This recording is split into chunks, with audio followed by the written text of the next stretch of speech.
यहाँ की प्रत्येक पत्तल मेरी। उपरोक्त अमोघ वाक्य किसके मुखारविंदु से, कब, किसको निमित्त बनाकर, क्यों और कहाँ कहाँ कहा गया है, इसको अहेतुकी कृपा सागर अनाथनाथ श्री सद्गुरुदेव जी महाराज की करुण कृपा से समझने एवं समझाने का प्रयत्न करना ही इस अलौकिक कृपा प्रसंग का मुख्य विषय है। हमारे एक आदरणीय गुरु भाई दंपति हैं जिनके नाम श्री सीताराम झा या श्रीमती बैनी झा हैं। इस समय आप लोगों का निवास स्थान मध्य प्रदेश की राजधानी एवं झीलों के शहर भोपाल के सुरेंद्र विहार बाग मुगालिया कॉलोनी के मकान नंबर HIG-A5 में है। आदरणीय श्री सीताराम जी मध्य प्रदेश सरकार के शिक्षा विभाग में प्रथम श्रेणी अधिकारी के पद से कुछ वर्षों पूर्व सेवा मुक्त हुए हैं। इस दंपति के 2 सुपुत्र एवं 1 सुपुत्री है।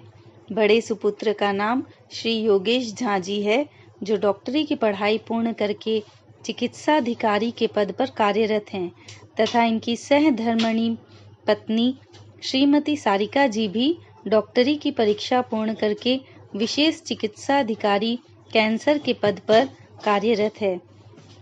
आदरणीय भाई जी की बच्ची का नाम कृष्णा है, जो शादीशुदा है एवं अब इनका नाम श्रीमती कृष्णा शर्मा है, क्योंकि इनके पतिदेव का नाम श्री गोकुल शर्मा जी हैं, जो राजस्थान सरकार के किसी विभाग में अधिशासी अभियंता के पद पर वर्तमान समय में कार्यरत हैं।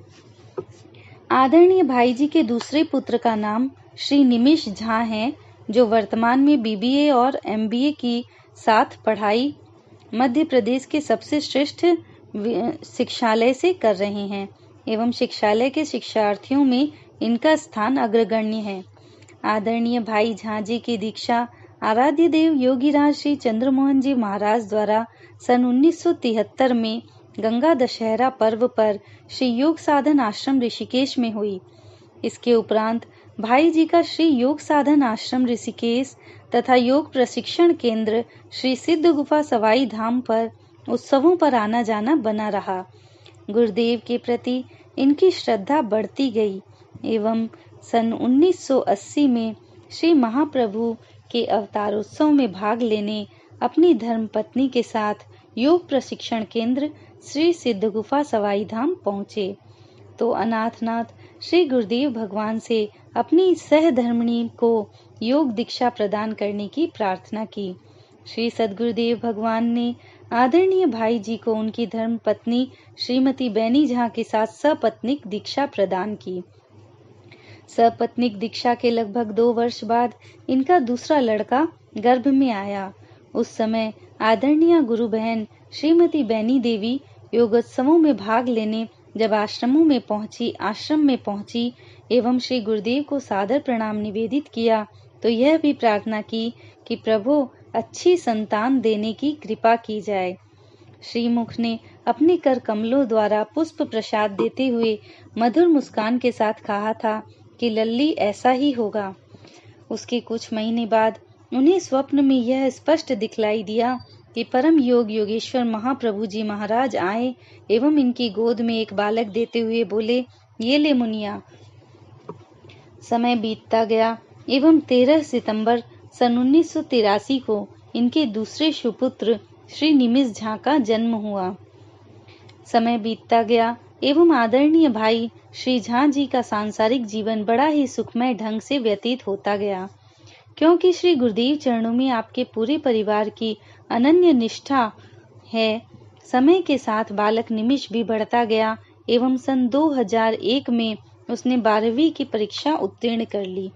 12वीं उत्तीर्ण करने के बाद बालक निमिष के मन में डॉक्टर बनने की इच्छा धीरे धीरे बलवती होती गई एवं उसने PMT अर्थात डॉक्टरी प्रवेश परीक्षा की तैयारी की।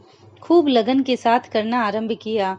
पहली बार सन 2001-2 में श्री निमिष ने डॉक्टरी प्रवेश परीक्षा दी एवं असफल रहा।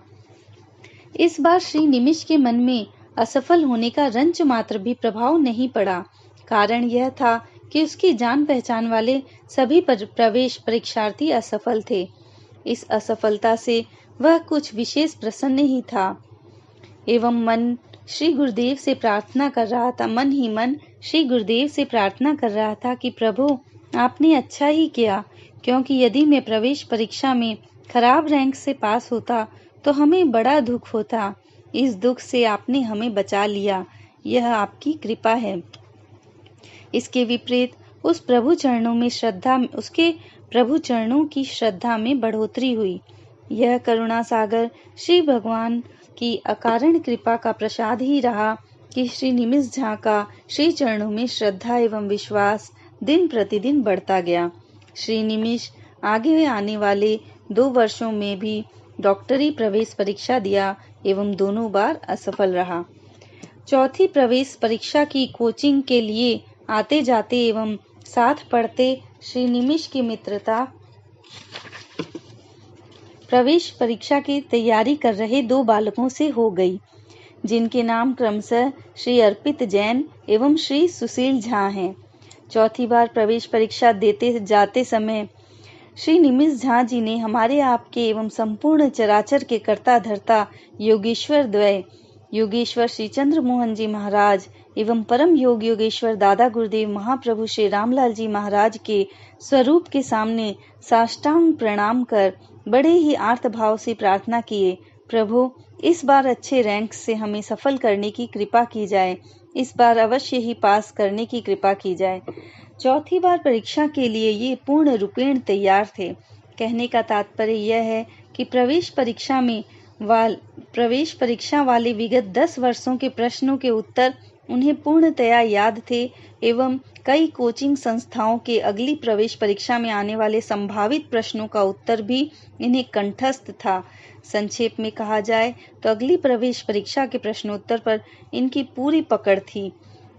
इन्होंने चौथी बार प्रवेश परीक्षा दिया। इनके कथनानुसार पेपर अच्छे हुए थे, परंतु इस बार भी परीक्षा फल आशा के विपरीत रहा और ये फेल हो गए। इनके दोनों जिगरी दोस्त श्री अर्पित जैन एवं श्री सुशील झा का सिलेक्शन क्रमशः बनारस हिंदू विश्वविद्यालय BHU उत्तर प्रदेश तथा KEM बम्बई के मेडिकल कॉलेज में डॉक्टरी की पढ़ाई हेतु प्रवेश हो गया। इनके दोनों मित्र इनकी असफलता से काफी दुखी थे एवं परामर्श दिए कि तुम अगली प्रवेश परीक्षा की तैयारी करो।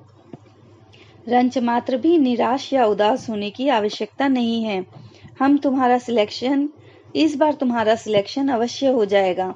इन्होंने खूब अच्छी प्रकार से तैयारी करके परीक्षा दिया, परंतु इस बार भी इन्हें निराशा ही हाथ लगी। इस बार भी उनके दोनों मित्रों को काफी दुख हुआ, जो MBBS की पहले साल की पढ़ाई कर दूसरे वर्ष में प्रवेश पा चुके थे। अपने मित्रों की परामर्श को स्वीकार करते हुए श्री निमिष जी ने अपनी पढ़ाई का कार्यक्रम तीव्रतम कर दिया एवं 5वीं बार प्रवेश परीक्षा का पत्र हल किया, परंतु वे इस बार भी असफल रहे। इस परीक्षा में इन्हें कुछ उदास होना पड़ा। इनके उपरोक्त दोनों मित्रों ने इन्हें काफी उत्साहित किया एवं इन्होंने फिर प्रवेश परीक्षा दिया एवं दिन रात श्री गुरुदेव भगवान से प्रार्थना की कि प्रभु, अब की बार हमें बहुत ही अच्छे रैंक से उत्तीर्ण कराने की कृपा की जाए। एक रात ये सोते समय प्रार्थना किए कि प्रभु, हमने सुना है एवं देखा भी है कि आप पुष्प प्रसाद देकर असंभव कार्य को संभव बना देते हैं। कृपया हमें भी पुष्प प्रसाद देकर मेडिकल प्रवेश परीक्षा में अच्छे रैंक से पास कराने की कृपा करें। उसी रात योग निद्रा में इन्हें श्री गुरुदेव भगवान के दर्शन हुए एवं आराध्य देव ने इनके सामने एक पुष्प का प्रसाद रख दिया एवं कहा कि लल्ला, इसे उठाकर खा जाओ। यदि तुम इसे ग्रहण कर लेते हो तो तुम्हारा सिलेक्शन एम्स में अवश्य हो जाएगा, इसमें रंच मात्र भी संदेह नहीं है। श्री निमिष जी ने योग निद्रा में उस पुष्प को उठाकर खाने के लिए अथक प्रयास किया, परंतु ये पुष्प प्रसाद को स्पर्श तक नहीं कर पाए। आभास तो इन्हें योग निद्रा में ही हो गया कि इस बार भी मैं असफल ही रहूंगा। इस बार भी ये प्रवेश परीक्षा दिए एवं जैसे ही परीक्षा फल की इन्हें आशा थी वैसा ही हुआ। ये इस बार भी फेल हो गए। महाप्रभु जी के अवतारोत्सव दिवस चैत्र सुदी नौमी 2007 की घटना है। हमारे परम आदरणीय गुरु भाई श्री गुरुमुख दास थिरवानी जी भी इस महोत्सव में आध्यात्मिक आनंद लेने एवं पुण्य अर्जन करने श्री सिद्ध गुफा धाम पहुंच गए थे। हमारे बड़े गुरु भाई की एक विशेषता थी, यदि किसी जिज्ञासु नवागंतुक अथवा हमारे किसी गुरु भाई बहन ने आराध्य देव योगेश्वर द्वय की कृपा चरित्र सुनाने का इनसे आग्रह किया तो आदरणीय भाई जी नॉन स्टॉपेज स्पेशल ट्रेन की तरह बिना किसी रुकावट के लगातार श्री प्रभु कृपा चरित्र सुनाते रहेंगे एवं थकेंगे ही नहीं। अनेकों बार हमें भी इनसे प्रभु लीला एवं कृपा चरित्रों को सुनने का सौभाग्य प्राप्त हुआ है। श्री प्रभु जी से प्रार्थना है कि बड़े भ्राता श्री थिरवानी जी को जीवन पर्यंत कृपा एवं लीला चरित्रों को सुनाते रहने की शक्ति एवं सामर्थ्य प्रदान करने की कृपा की जाए। यही बड़े भ्राता कोई कृपा चरित्र सुना रहे थे एवं उसी श्रोता मंडली में श्री निमिष जी भी पहुंच गए एवं एकाग्र मन से सुनते रहे। जब वह कृपा चरित्र पूर्ण हो गया तो श्रोता और वक्ता कुछ क्षण के लिए शांत हो गए तो श्री निमिष जी भाई ने भाई जी से निवेदन किया कि मैं पिछले 6 वर्षों से मेडिकल की प्रवेश परीक्षा दे रहा हूँ, तैयारी भी अच्छी प्रकार से किया हूँ, परंतु हर बार फेल हो जाता हूँ। इन वाक्यों को उसने बड़े ही कारुणिक ढंग से कहा एवं वाक्य पूरा होते होते उसकी आंखें आंसुओं से भर आई। अंत में उन्होंने कहा कि पता नहीं श्री प्रभु जी की क्या इच्छा है। आदरणीय भाई जी को उसकी बातों को सुनकर बड़ा ही दुख हुआ एवं उन्होंने मन ही मन श्री गुरुदेव भगवान से प्रार्थना किया कि प्रभु अपने इस निराश बालक पर कृपा की जाए। हमारे श्री प्रभु जी मन की प्रार्थना सुनने में बेजोड़ हैं एवं उनका सर्वमान्य सिद्धांत है। प्रबल प्रेम के पाले पढ़कर, प्रबल प्रेम के पाले पढ़कर प्रभु को नियम बदलते देखा, प्रभु को नियम बदलते देखा।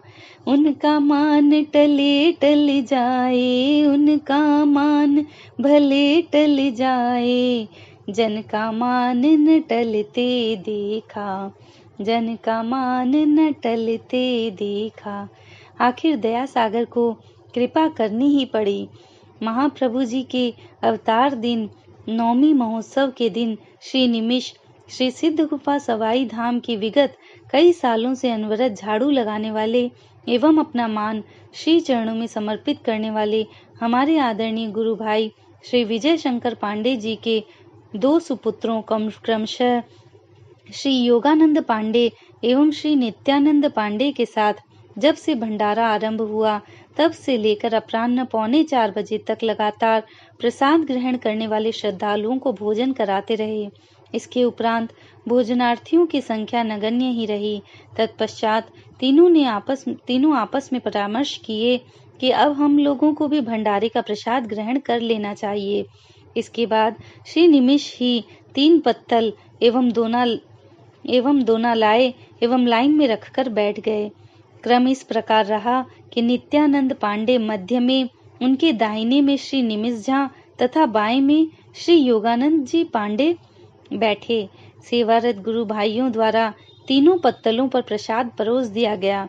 उस समय श्री योगानंद ने श्री नित्यानंद से कहा, जाओ ऊपर के कमरे में से मिर्ची की 3 अचार ले आओ, खूब आनंद के साथ प्रसाद ग्रहण किया जाएगा। उधर श्री नित्यानंद मिर्ची का अचार लेने अपने पिताश्री के कमरे में ऊपर छत पर जाना आरंभ किया एवं इधर एक महात्मा जी जो बिल्कुल सफेद वस्त्र धारण किए हुए थे एवं एक सफेद तौलिया कंधे पर दोनों तरफ लटक रही थी, जिस पर लंबे तिरंगे की एक पट्टी थी तथा आंखों पर मोटे शीशे चश्मा लगाए हुए थे, आकर बीच वाली पत्तल अर्थात नित्यानंद की पत्तल के सामने साधिकार बैठ गए।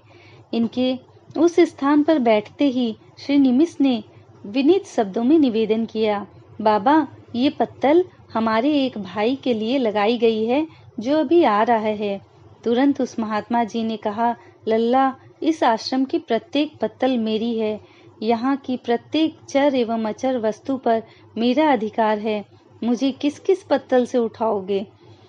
इस सिद्ध योग परिवार के संबंध रखने वाले हमारे भाई बहन अब यह समझ ही गए होंगे कि यहाँ की प्रत्येक पत्तल मेरी है। यह वाक्य अपने मुखारविंद से निकालने वाले महात्मा वेशधारी महापुरुष और कोई नहीं बल्कि काल चक्र, युग चक्र एवं जग चक्र को एक साथ चलाने वाले त्रिजग पावन परम योग योगेश्वर देवाधिदेव मेरे एवं आपके आराध्य देव श्री सद्गुरुदेव भगवान ही हैं। अब श्री गुरुदेव भगवान ने कैसे कृपा की उसका वर्णन निम्न प्रकार है। उनके उपरोक्त वाक्य को सुनकर श्री निमिष ने हाथ जोड़कर प्रार्थना किया कि बाबा गलती हो गई, उसे क्षमा करने का कष्ट करें एवं प्रसाद ग्रहण करने की कृपा करें। उन्होंने अपनी मधुर मुस्कान के साथ कहा कि अब तुम लोग भी भोजन करो। इसी बीच श्री नित्यानंद भी आ गए एवं इशारों से बात समझकर अपनी पत्तल उसी लाइन में लगाकर बैठ गए। महात्मा जी ने प्रसाद ग्रहण के साथ प्रश्न किया, लल्ला तुम्हारा नाम क्या है? श्री निमिष जी ने निवेदन किया, महाराज जी मेरा नाम निमिष झा है। महात्मा जी, लल्ला तुम्हारा खानदान मूल रूप से बिहार प्रांत का निवासी है। तुम्हारे पिताजी का नाम सीताराम झा है तथा उनका गोत्र सांडिल्य है। तुम्हारी माता का नाम बैनी झा है और उनका भारद्वाज गोत्र है। तुम्हारी माता ने जब तुम गर्भ में थे अपने गुरुदेव भगवान से संस्कारी संतान देने की प्रार्थना की थी। तुम अपने भविष्य को लेकर काफी चिंतित हो। क्या तुम डॉक्टर बनना चाहते हो? अपने पूरे खानदान का भूत, भविष्य एवं वर्तमान उस महात्मा से सुनकर श्री निमिष झा को पूर्ण रूपेण विश्वास हो गया कि ये महात्मा सर्वज्ञ हैं। उन्होंने उनके प्रश्नों का उत्तर देते हुए प्रार्थना किया, बाबा जी मैं डॉक्टर बनना चाहता हूँ। जानते हो क्यों? कुछ क्षण रुककर तुम पूर्ण रूपेण भ्रष्टाचारी बन जाओगे और मैं तुम्हें वैसा बनने नहीं दूंगा, कारण तुम्हारी माँ को दिया हुआ आशीर्वाद असत्य हो जाएगा। अब तक तुम्हारा चरित्र पवित्र सा ही है। अब मेरी बात ध्यान से सुनो। डॉक्टर बनने की इच्छा मन से सदा सर्वदा के लिए निकाल दो। यहाँ से भोपाल जाने पर तुम किसी मैनेजमेंट कोर्स वाले विद्यालय में प्रवेश के लिए प्रयत्न करना एवं उसमें तुम्हारा प्रवेश हो जाएगा। एक बात और, तुम 24 घंटे में 8 घंटे सोते हो। यह आदत अच्छी नहीं है। सिर्फ 6 घंटे सोना, तुम्हारी नींद पूरी हो जाएगी। महात्मा जी की वाणी के उपरोक्त वाक्य समाप्त होते होते सबने अच्छी प्रकार प्रसाद ग्रहण कर लिया था। तदंतर श्री निमिष झा ने निवेदन किया कि बाबा जी आप कहाँ से आए हैं? बाबा जी ने मनोहारी मुस्कान से कहा, लल्ला हम वहीं से आए हैं जहाँ तुम्हारे महाप्रभु जी एवं गुरुदेव जी रहते हैं। फिर श्री निमिष झा ने निवेदन किया, बाबा जी यदि आपकी आज्ञा हो तो मैं आपकी पत्तल उठाकर आश्रम से बाहर फेंक आऊं। बाबा जी ने कहा, ले जाओ लल्ला। ये तीनों भाग्यवान बालक पत्तल दोना एवं जमीन पर गिरे भोज्य पदार्थ को लेकर बाहर फेंकने के लिए जाते समय 4-5 कदम पीछे मुड़कर देखे तो बाबा जी वहां नहीं दिखे। पत्तल दोना फेंककर हाथ धोकर ये बाबा जी की खोज में सवाई धाम के प्रत्येक कमरे, हॉल, यज्ञशाला, पवित्र तालाब एवं सभी संभावित जगह ढूंढ लिए, परंतु बाबा जी नहीं मिले। प्राय सुनने में आता है कि जब श्री गुरुदेव भगवान परम योग योगेश्वर दादा गुरुदेव जी किसी को स्थूल रूप में दिखलाई देते हैं तो समयांतर हो जाता है, अर्थात दृष्टा को यही लगता है कि अभी तो ये यहीं रहेंगे। उसे उस समय यह ज्ञान नहीं रहता कि ये महापुरुष उस पर कृपा करने के लिए ही उतनी देर तक शरीर रखते हैं। बाबा जी द्वारा बार बार लल्ला कहकर संबोधन एवं प्रार्थना करने पर यह स्पष्ट बतलाना कि मैं वहीं से आया हूँ जहाँ तुम्हारे गुरुदेव एवं महाप्रभु जी निवास करते हैं एवं हमारे उपरोक्त भाइयों को पूर्ण रूपेण न होगा, मायापति की माया का प्रभाव ही है। किसी गुरु भक्त ने ठीक ही कहा है, प्रभु उपकार का बदला चुकाया नहीं जा सकता। गुरु ने जो कृपा की है उसे भुलाया नहीं जा सकता। बोलिए श्री सद्गुरुदेव भगवान की।